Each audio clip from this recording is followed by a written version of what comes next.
Most auto repair shops think SEO will save them. But here's the truth. SEO alone doesn't work anymore. We used to blog, build backlinks, and pray we'd show up on page one. But Google quietly changed the rules, and now that traffic is disappearing. What we discovered next changed everything. It's called Answer Engine Optimization, AEO. It's what powers AI answers, voice searches, and that little box at the top of Google that seems to know exactly what you're asking.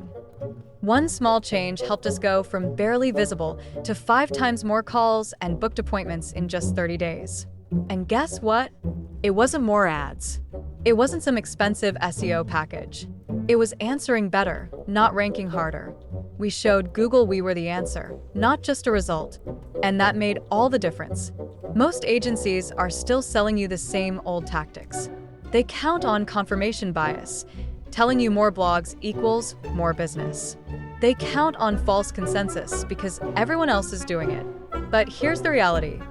Customers don't scroll. They pick the first answer they see. That's loss aversion. No one wants to choose wrong. That's authority bias. If Google or AI shows it, it must be right.